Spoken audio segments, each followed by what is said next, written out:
Can you please state your name, age, and where you are from? Virgil Lee Orville Orvenschnurder, Morschnurder. Oh, you don't want that name? No, I don't want your fake name. Virgil Lee Carroll. How old are you? 64. No, I'm 74. Oh, okay. Yeah. And where are you from? Thermopolis, Wyoming. Can you tell me a little bit about your childhood? Well, we lived on a farm and played in the hills, and herded cows, and got stung by the bees. We had some beehives just above the house. We used to like to steal their honey. And then they'd get you. How many people are in your family? It was 6 boys and 2 girls, and my mom and dad. Tell us a little bit more about your siblings and the dynamic you guys had. What's that? Tell us a little bit more about your siblings and the dynamic you guys had. How we got along? Yeah. Okay. I was the youngest boy, and the reason I got stung by the bees a lot is I loved honey, and we'd all go up there, and everybody had to walk out there, and then you'd knock the lid off the hive, and then you run like mad, and the slowest guy got stung. I was the youngest. That Carroll speed shining through? That Carroll speed. Yeah, and I inherited that from your grandma, or your, I guess it was, it'd be your grandma, Carol. Great-grandma. Great-grandma. Anyway, she said that when she ran races, her socks would start sliding down her leg, and she'd stop and pull them up. That's the reason she was so slow. So, and I inherited that. That's a good excuse. I mean, I can't breathe, but socks are a good excuse. Is any of your family in Cordova? Oh, is there any? Whoa, Grandpa. Oh, I got good ones here. Yeah, your favorite A granddaughter. good granddaughter, and grandson, and a son, and a daughter-in-law, and a wife. And a wife. And a wife. Maybe. So, what are you guys coming up on? What are you and your wife coming up on? Oh, our 50th anniversary. You both forgot that.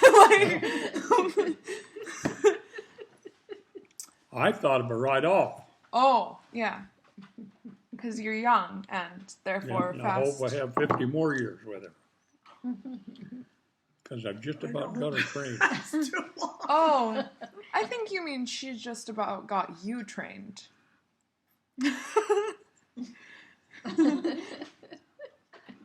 You know it. You know it. Well, I don't have to call her sir anymore anyway. Tell us a little bit about why you came to Cordova. Came up here in the Coast Guard. And then I had to extend for 2 months to stay up here, so, in the Coast Guard, so. And ended up, I was 4 years and 2 months in the Coast Guard. But tell them how you got up here about your Coast Guard thing. An airplane. No, Virgil. No, he spent almost his whole Coast Guard career down in California, and he mutualed to come up here with a guy because he wanted to do something besides stay in California the whole time. And then I come up here. So why'd you stay here? I mean, that was probably a long time ago. When I got up here, someone was chasing me all around town. Oh. And finally I caught her. Wait. Oh. So she was chasing you and then you caught her. Yeah. Right. So how did that happen? I was slow. You were pulling up your socks. How did you meet your future wife? Well, I hate to tell you this, but I met her in the Cordova house. I really did. Yeah, he's true. she was there. She was there with Marilyn Peace and her daughter, and there was a live band in there at that time. That summer, John Rush was in the Cordova house that summer, and everybody was going in there listening to the music. And dancing. Mm-hmm. And what year was that? That was in, he came up, 50 years. that was in 68. Oh. 68, yeah. Mm-hmm. I shouldn't, yeah. More than look. Oh, yeah, that's true. Anyway, I asked her to dance with me, and she jumped up and took the chance. Mm. So you a good dancer? Yeah, he's not a bad dancer. Is that a fisherman's lie? Oh, no. I wasn't a fisherman then. Ah, okay. Doesn't count. I was an agent for the Treasury Department. Oh. That's what Coast Guard is.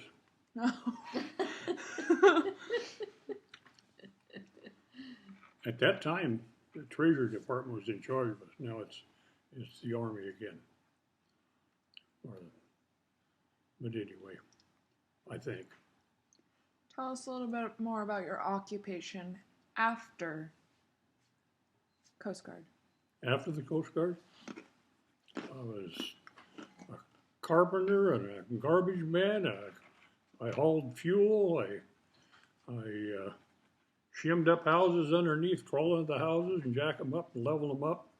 Put piling underneath there. And some of them I put a little cement under there, steady them up, and fished. And how we got in fishing is my dad, the year before, that year that we went down to Wyoming after he got out of the service, the cannery burned down there at Moorpack, and it burned up all my dad and my brother's 2 bow pickers. And he had told Virgil that my dad had told Virgil if he wanted to come back, he'd build him a skiff too, so he could go fishing. At that time, there was no limited entry, and so he got into gill netting that way. And so your dad seines, I know. Yeah. So did you ever do any seining or only gill netting? Oh, yeah. Oh, sorry. I didn't know. Tell us about your fishing career. Well, I seined with her dad or your grandpa there until I think I fished with him for 10 years. And then I bought my own seiner and had my own crew. And by the time I got my second Miss Carroll, well, even the first Miss Carroll, which is a 38-foot Ledford, your dad fished with me most of the time. And He also gill netted at the time too. He had a bow picker, and well, I guess you'd had a stern picker first, and then then a stone, and then we got a bow picker. Got a 24-foot Roberts first. So anyway, and I used to like to take the boys out fishing with me, and I had Virgil Wayne out there with me one time, and it was, the tide was running like mad, and the fish were just pouring in. So I'd drift out and pick all the fish and run back and do it again. And I took Virgil away and I tied him up so that he couldn't fall overboard, but he could get any place around the boat. And anyway, he finally went in there and went to sleep. And I fished all night. And the next morning we went to the Vecchi to have breakfast, and I woke him up and asked me if he wanted to get up and have any breakfast. He said, "You didn't give me any dinner." Too busy. Speaking of breakfast, do you want to tell us a little bit about the cooking incidents when Grandma wasn't on the boat, specifically with Dad and Kip? No, well, when your dad was cooking, and he come up and says, "How do you make the gravy?" And I said, "Well, you stir up your cracklings on the bottom of the frying pan and put a couple of scoops of flour in there." Now, I was talking a teaspoon. And anyway, he got a cup, put 2 cups of flour in there, stirred it up, and I told him, pour the milk in there and tell him, oh, we could have laid bricks with it. That stuff was okay. But we ate it. It was meatloaf. What about some eggs? And Kip? Yeah, well, Kip was cooking then, and he was about 13, I think, and he lived in California. No. And him and his dad come up here, and then his dad had to get back to work, so he left. So Kip became the cook, and he was fixing breakfast. We was picking up, and we got picked up, and I seen him go down the cabin, and he threw his head up like that and come back, and I says, "What's the matter?" He says, "My eggs run over." And I looked in there, and the frying pan was sitting there on the table, and it was just level with eggs. And it was eggs all over the table. It was just, I said, "How many eggs you put in there?" He says, 2 dozen. He said, "As many times as I had, my mom would fix scrambled eggs, I never did get enough, so I wanted to get enough."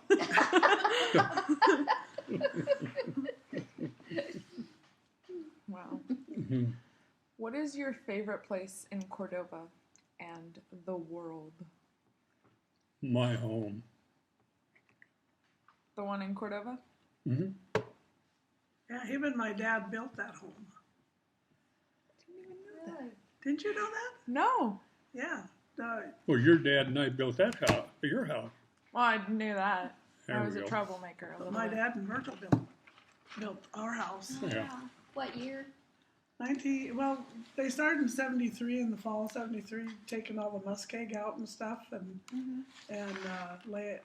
Oh, they had they made those cement bricks at Dars, and they got Cement the basement, blocks. Cement blocks. We made them all down Hoover's here. Anyway, and we moved in April of 74. The top of the house wasn't done, but we had quite The upstairs, you mean? the upstairs, but we had the main The roof floor was done. on there. What made you decide that location? Well, there was a drawing for the state at the Forest Service, and so I put in for how was it? I put in for I think you put in for one at the 5 Mile Loop. Like a land lottery? Yeah, they had The land thing is- lottery, and there was about. thing is, I Five can't or remember what happened, but you had to go to Forest Service and be the first one there in the morning. I can't No, I remember. think we put in for that. Oh no, we didn't put in for that one. Frank Steen won that one, and then I was talking to Frank, and he said that his wife had put it in, and he didn't want to build a house, and so I said, well, maybe I could take it. And he said, well, that's what I figured. So I went down and asked him about taking that piece of land because he wasn't going to build, and he said, no. I said, we've got to put it up to where anybody, the first one comes, gets it. And so I got down there about 6 o'clock. They opened at 8, and I was the third one in line. It was Dave Butler and Dave Butler and Ted. No, Ted Butler. You Oh mean. yeah, Ted Butler, and who was the other one? I don't know, but none of them. Oh, wanted- I tell you who it was. It was Carl Burton, Oh yeah. and he was there. And anyway, they took the place where On 5 Mile Loop there. on 5 Mile Loop there. There was 2 places there. They took those 2, and I took the one there where we are. Did you have to pay for it? At that time, you didn't. Then later on, they called me and told me that or Wally Watts was the head of the Forest Service, and he said that they were going to, the federal government give the land to us, and he said we're selling it, and I said, well, how much is that? And he said, well, we'll have surveyors go out there and look it over. He says that things that make difference is how much sunshine you get, how much property you have to excavate and all this stuff. So when they come there to look at my place, I said, we don't have any sunshine. We've lost the sunshine. And I said, and I took 259 loads of muskeg out of here. And anyway, he wrote all this stuff down. And then, so when they come around, they charge me $750. No, $1,200. $1,100. And my neighbor, which was the principal, Bill Farrell. He got that land, and he had to pay $750. He got the land that she lives That on. face Yeah. on. Yeah, no, he had the one that he could live on, or they live on, yeah. And then Merle Hansen, he is living out there where his was, and they wanted what was it, $7,000 because he had right on the beach there and all this stuff in the Got some sunshine. sun. And so he called me up and he said, "Don't pay it." And when they give you your price, and at that time I hadn't got the price. Then I got my price. He told me what his was, and I got my price, and I called Gary up and asked him what he was going to do, and he says, No, that was Bill Farrell. "Oh, Bill Farrell, yeah." He called me and asked me what I was going to do, and I said, "I'm going to go pay it." Yeah. I said, "This is a good Before deal." it changes. Yeah. And anyway, then Merle, he was madder Nick because I paid for it, and I said, "I tell you what, I'll give you $700 or $7,000 for your land." He said, "Well, that's irrelevant." He said. Anyway, it all come out good, and we got a good piece of property there. So, and Gary, he did a lot of different things, when he got it, because he hauled gravel up there and hauled gravel there, and so it made it used to it was just a trail up there and back down. So, matter of fact, between our house and his, there was a hole in the muskeg about like that. Well, no, between the house and the muskeg, there was this big trench. Oh, We yeah, had to have no. that filled up. Oh, the one that Lori fell in. Oh, Lori yeah. Farrell. She stepped into it and went up to here. I had to go out there, they hollered me, and I come out there and pulled her out of the hole. So we called that Lake Lori.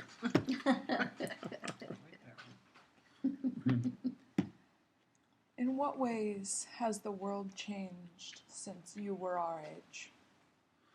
Well, it used to be flat. Of course, Wyoming is flat, and I presume boring since it's flat. Yeah. No, it's changed 100%. It never surprises you because no matter where you go, it ain't like it used to be. So your grandma's not quite as mean. Yeah. So Yeah. She was always so mean. I noticed you noticed that too, huh? Yeah. Every time I come over, she just bakes stuff for me and gives me hugs and Yeah. God, it's just it. horrible. Look at me, and I used to be skinny. Thinny. Like that. Yeah. Well, and then she loved you, so I guess. Oh, I thought she was torturing me, making me eat all that stuff. Oh yeah, Grandma's cooking, absolute torture. Man, if she would have brought something here, we would have all eaten in 5 minutes. Shrimp curry, Grandma. Oh, I know. That's you guys' favorite.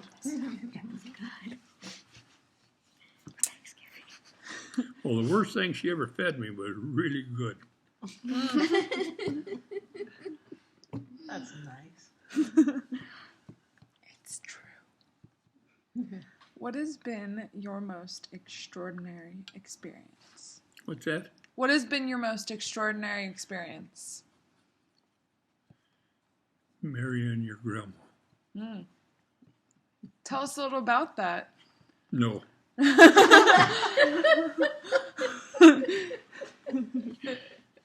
She's a mean ma, right?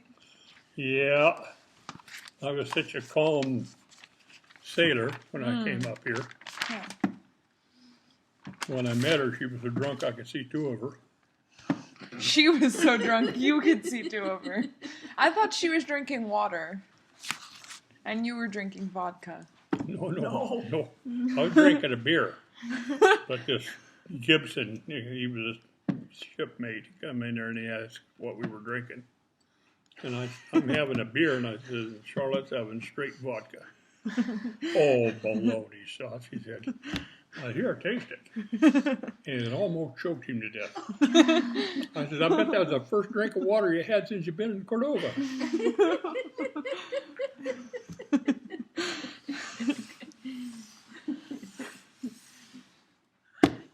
Tell us a story. Any story.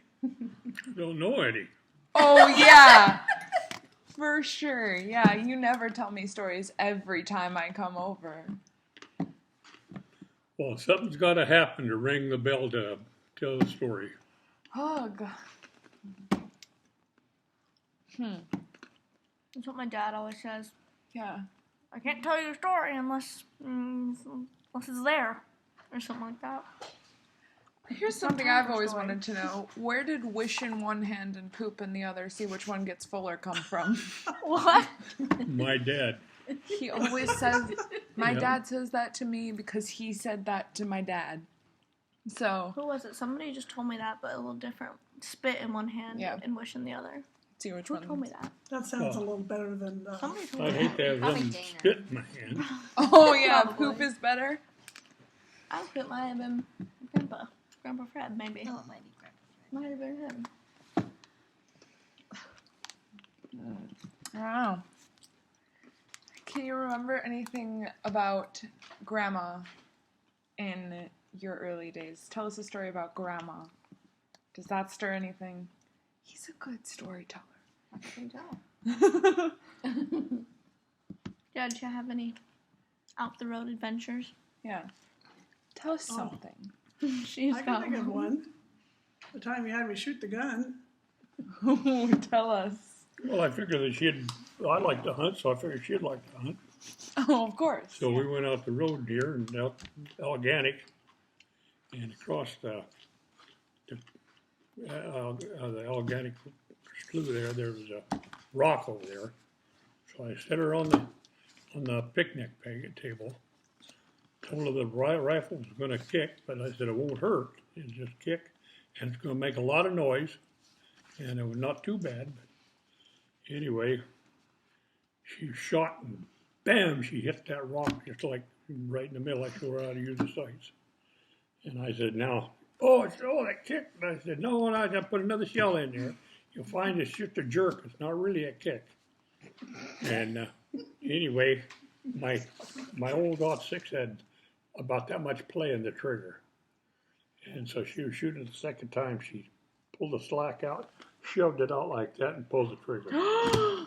Oh, man, it hit her. So she never would shoot after that. No. She wouldn't even retrieve ducks. I was never much of a hunter or a fisherman, either one.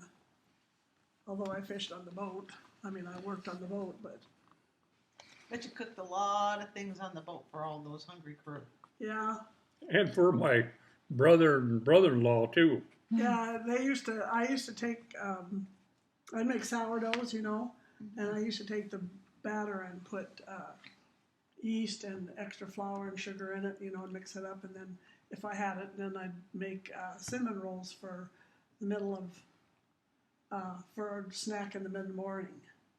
God, I wish we had you.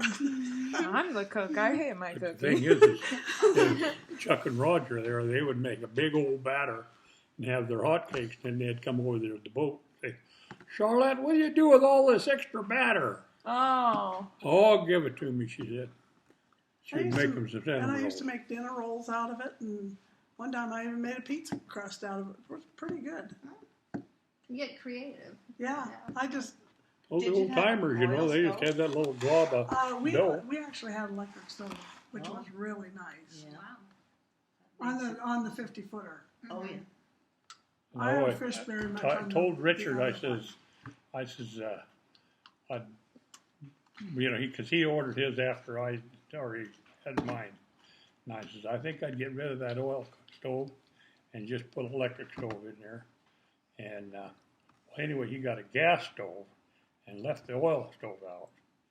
And anyway, I don't know how many times we had some problem where we couldn't cook unless we had that oil stove. And it keeps everything dry in there. You know, warm. Richard's was always Yeah. sweating. That propane, just raining in there. And ours was always nice and comfy and dry. And so One year And I when had- we had our little Miss, well, go ahead. I was going to say, I had a little stove like this, you know, and the oil stove that I had upstairs. That was dandy. Charlie, you know, they had the point countess and the no top on it. And I'd stand there with the window open and warming my hands and no We rain. finally put heat in our Did you? just this year. Electric? No, it's hot water. What would it be? Radiator light? Yeah, I think it's maybe an S-bar or something. Oh, an like S-bar heater? Yeah, it blows air up there. that. Okay. S-bar, I got that on my yacht. It, Well, we had one of them, Miss Carroll, too, but it never worked right. yeah, I always had trouble The with one it. on the yacht seems So to I work pretty put good. that oil heater up there. One year when, the fishing seining wasn't very good. It was a really poor year. This was back in the early 80s, and Virgil had a good herring. Well, he'd done well with gill netting, and I think herring had been pretty good that year too. So we decided to quit fishing, and we went back east. Well, actually, this one year we had bought this old motorhome from a guy, and we drove down to Vancouver and went to the World's Fair, and then we went to Wyoming and came around and came back. And then another year we went back east to Delaware to see my relatives, yeah, which was really interesting.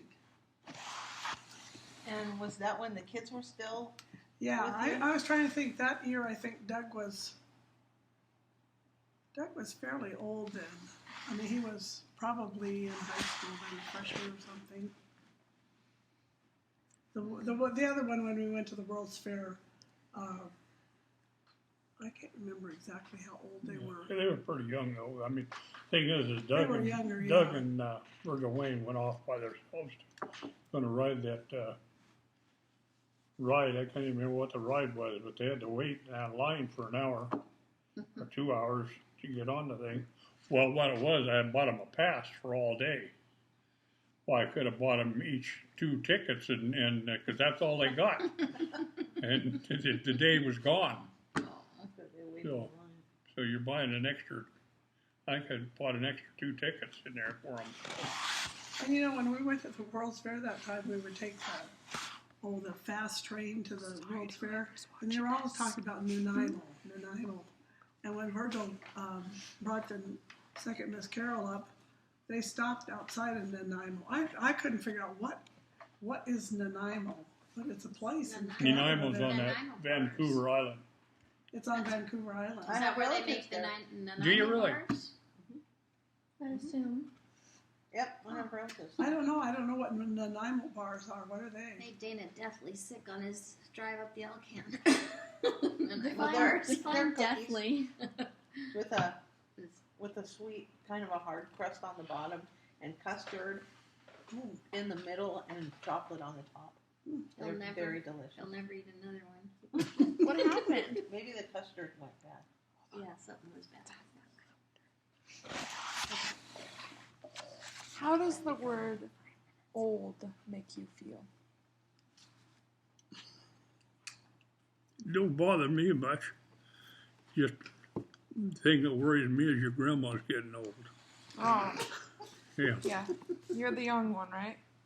Super young. 64. 64, right? Yeah, 64. I lied to her when we got He married. wishes. He wishes. So you were 10 years younger. All right. Yeah. Got it. What decision do you believe has had the most impact on your life? What do you think your life would look like if you had not made that decision the way you did? Well, one time your grandma said, "Shut up," and I'm glad I did. Would have been different if Things would have been different if I hadn't. So what do you think would have happened if you hadn't? Well, I learned sign language when she had nose cut out of her throat there. Her nose cut out of her. Nodes. Oh, jeez. Yeah.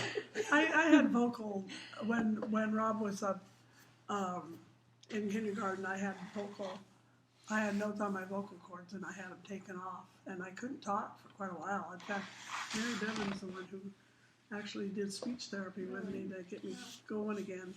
And Rob, he didn't want to go to school because he thought he should stay home and take care of Mama. Oh. Well, I learned what this meant. Oh, okay. I think your experience probably was coming to Alaska instead of staying in California for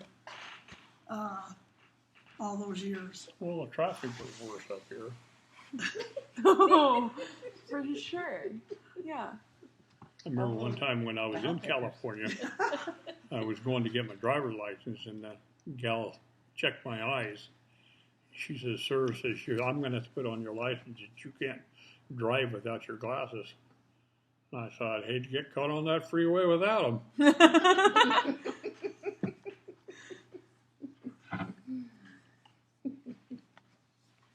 Do you feel the need for a better connection between the youth of Cordova and the older generation?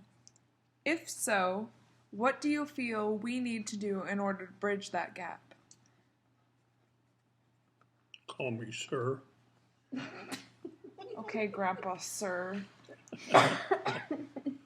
I don't know. I don't know very many of them. I know the neighbor girl there, she used to go swimming in the lake when there was ice on the lake. Yeah, That's Faith. my sister. Oh, no. No, that's not Grace. me. That is not me. There's a pile down there, and Charlotte said, "They're not going swimming in that." Yeah, Rhea, she was always the one who took them down there. I couldn't believe Yeah, it. I mean, the ice would have been gone a couple days, and they were right down there. especially when it's small. Yeah. I should keep warm. It's like no fat, no Exactly. blubber. How does she? No blubber.